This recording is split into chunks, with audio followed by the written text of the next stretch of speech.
Hello बच्चों, let's read this question. The question says weight of a body of mass m decreases by 1% when it raised to a height h above the earth's surface. If the body is taken to a depth h in a mine, then its weight will be: first decreases by 0.5%, second decreases by 2%, third increases by 0.5%, and fourth increases by 1%.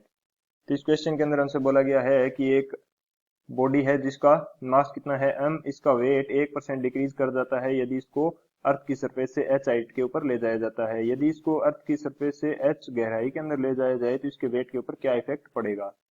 बात करते हैं की concept की। की concept इसके अंदर हम क्या यूज करने वाले हैं। की कंसेप्ट हमारे पास हो जाएगा acceleration due to gravity at height h and depth d। यानी कि किसी भी मास को यदि अर्थ सरफेस से ऊपर या नीचे ले जाया जाता है तो इसके वेट के ऊपर इफेक्ट किसके कारण पड़ने वाला है, एक्सीलरेशन ड्यू टू ग्रेविटी के कारण। क्योंकि वेट जो होता है mass into acceleration due to gravity g के इक्वल होता है। तो चेंज किसके अंदर आएगा, जी के अंदर। सो हम देखते हैं कि एच हाइट के ऊपर जी के अंदर क्या इफेक्ट होने वाला है। तो फर्स्ट की कंसेप्ट के रूप में मैं लिख लेता हूं acceleration due to gravity, acceleration due to gravity at height H H height के ऊपर एक्सेलेरेशन ड्यू टू ग्रेविटी। ये हमारे पास, यदि मैं इसको शो कर देता हूँ जी एच से, तो इसकी वैल्यू हमारे पास होती है G M by R plus H इसका whole square. G is the gravitational constant, m is the mass of the earth, r is the radius of the earth and h is the height, जहां हमें acceleration due to gravity find out करना है। तो ये हमारा first की concept हो जाएगा। इसी तरह से acceleration acceleration due to gravity, acceleration due to gravity at in depth D. Depth यदि d रखें तो इसके ऊपर एक्सेलरेशन ड्यू टू ग्रेविटी, इसको मैं शो कर देता हूं जी डी से, तो इसकी वैल्यू हमारे पास क्या आती है, g 1 minus d by capital R. G यहाँ पे क्या है, acceleration due to gravity on the earth surface and d is the depth and R is the radius of the अर्थ।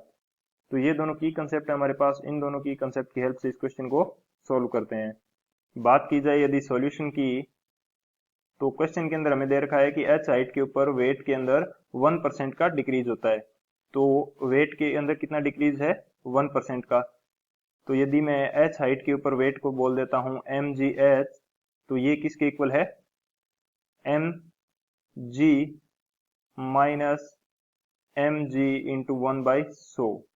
यानी कि सरफेस के ऊपर जो वेट है एम जी, इससे 1% डिक्रीज कर रहा है। तो ये वेट कितना हो जाएगा, M G H, H height के ऊपर वेट, ये हो जाएगा हमारे पास 99/100 इंटू एम जी। तो एम से एम कैंसिल हो जाएगा, यानी कि एच हाइट के ऊपर जो एक्सेलरेशन ड्यू टू ग्रेविटी है जी एच, इसकी वैल्यू आ जाएगी 99/100 जी। ये आ जाएगी एच हाइट के ऊपर gravity, acceleration due to gravity. तो अब हमारे पास जो जी एच का फॉर्मूला है ये क्या है, जी एच का फॉर्मूला हमारे पास होता है G M by R plus H का whole square and acceleration due to gravity on earth surface, ये हमारे पास होता है G M by R square. तो यदि इन दोनों को एक दूसरे के अंदर डिवाइड किया जाए तो हमारे पास हो जाएगा जी बाई जी एच, ये इक्वल आ जाएगा किसके, जी की वैल्यू हमारे पास होती है G M by R square के। एंड यदि इसके अंदर डिवाइड करेंगे हम किसका, जी एच का, तो ये वैल्यू हमारे पास है G M by R plus H का होल स्क्वेयर। तो ये जी एम से जी एम मेरा कैंसिल हो जाएगा and G by G H, G by G H की वैल्यू यहां से मैं फाइंड आउट कर सकता हूँ। जी बाई जी एच की वैल्यू मेरे पास कितनी आ जाएगी, जी बाई जी एच, ये मेरे पास वैल्यू आ जाएगी 100/99। तो ये वैल्यू मैं यहाँ पे पुट कर देता हूँ, ये मेरे पास आ जाएगी 100/99 इक्वल हो गया किसके, R plus H divided by R इसका होल स्क्वायर, इसके इक्वल हो गया। अब यदि यहां से h की वैल्यू फाइंड आउट करें हम, तो h की वैल्यू हमारे पास कितनी आ जाएगी, ये हमारे पास आ जाएगी r plus h divided by r, ये इक्वल आ जाएगा 1.005 के। इसको सॉल्व करने पर ये किसके इक्वल आ जाएगा, 1.005 के।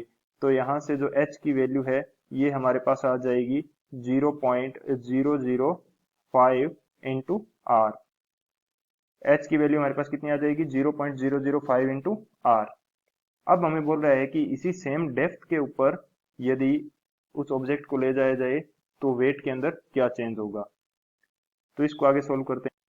अब देखते हैं कि जो डी डेप्थ है इसके ऊपर gravitation acceleration due to gravity है, इसके ऊपर क्या इफेक्ट आने वाला है। मैं इसको बोल देता हूँ जी डी से, तो जी डी की वैल्यू हमारे पास क्या होती है, जी 1-d/r के इक्वल। तो डी की वैल्यू अभी हमने फाइंड आउट कर ली कि एच हाइट तक लेके जाना है। एच हाइट की वैल्यू हमने कितनी फाइंड आउट की है, ये हमने फाइंड आउट की है 0.005 r/r। तो यहाँ से r कैंसिल हो जाएगा, एंड जो जी डी डेप्थ पे जी डी की वैल्यू आएगी ये हमारे पास कितनी आ जाएगी, 0.995 इंटू जी। डी डेप्थ के ऊपर ये वैल्यू हमारे पास आ जाएगी। तो हमारे पास चेंज कितना आएगा ये देख लेते हैं। डी डेप्थ के अंदर चेंज कितना आएगा, परसेंटेज के अंदर यदि निकालना है तो ये हमें करना होगा delta g by ji into 100। Delta g की वैल्यू हमारे पास क्या आ जाएगी, g minus ji d by ji into 100। तो यदि इसके अंदर मैं वैल्यू पुट कर देता हूं तो वैल्यू मेरे पास क्या है, g माइनस जी डी की वैल्यू मेरे पास कितनी है, 0.995 into G by ji into 100। जब इसको सॉल्व करेंगे तो परसेंटेज के अंदर चेंज हमारे पास कितना आ जाएगा, ये हमारे पास आ जाएगा 0.5%। 0.5% डिक्रीज कर जाएगा। डिक्रीज मैंने किस प्रकार से फाइंड आउट किया, क्योंकि जो जी डी की वैल्यू है ये मेरे पास जी से कम है। जी से कम है इसलिए मैंने डेल्टा जी के अंदर क्या यूज किया था, जी माइनस जी डी। यदि मैं जी डी माइनस जी यूज करता तो ये मेरे पास नेगेटिव में आ जाता, तो डायरेक्ट हमें पता चल जाता कि डिक्रीज कर रहा है। लेकिन मैंने यहाँ पे जी माइनस जी डी यूज किया है, सो 0.5% प्लस में आ रहा है, लेकिन ये वैल्यू डिक्रीज करेगी क्योंकि जी डी की वैल्यू जी से कम है। सो ऑप्शंस की यदि बात की जाए कौन सा ऑप्शन हमारे पास करेक्ट हो जाएगा, ऑप्शन जो फर्स्ट है ये हमारे पास करेक्ट हो जाएगा, decreases bye 0.5%। So option first is the final answer. I hope you understood it well. Best of luck. Thank you.